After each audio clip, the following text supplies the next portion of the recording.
President Museveni, he is playing it cool. He is playing his cards very well. He is acting like the Mr. Cool guy.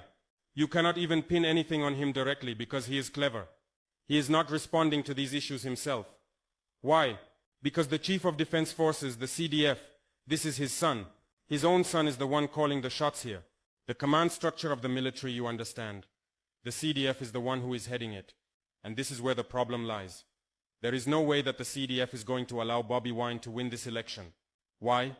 Because if Bobi Wine wins, it means that the CDF will not be able to succeed his father.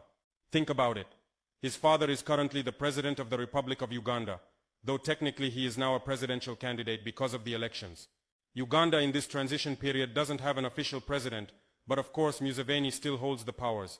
He is the one who is supposed to hand over power to whoever wins. But if Bobi Wine wins, what happens to the plan for the son to take over? This is why the military has moved with such speed to arrest Bobi Wine. When I look at what is happening in Uganda, I see a pattern. I see a strategy. Museveni thinks he is being smart. Let me give you an example from our neighborhood. Look at what happened in Tanzania. In Tanzania, the main threat to Samia Suluhu was the opposition leader Tundu Lissu. So what did they do? They took Tundu Lissu and put some trumped-up charges on him.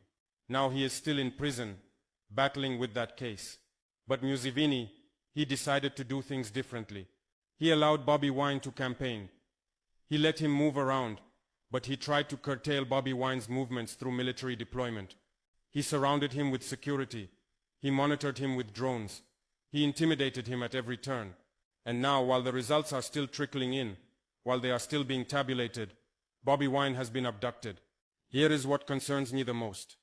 My brothers and sisters, the information we are receiving suggests that Bobi Wine will be kept in custody until the electoral chairman announces the winner. Now think about this very carefully. If the military is taking Bobi Wine into custody before the results are announced, and then let's say by some chance Bobi Wine wins, what is going to happen? They have already taken him. They have already put him in detention. Will they release him to become president? Do you think they will do that? This is a very, very concerning situation. It is as if the military knows very well that Bobi Wine is not going to be announced as the winner. They have already made sure of that. They would rather abduct him, arrest him, put him in some unknown destination, because at the end of the day, according to their plan, he is not going to be the president anyway. But my brothers and sisters, what if Bobi Wine actually wins?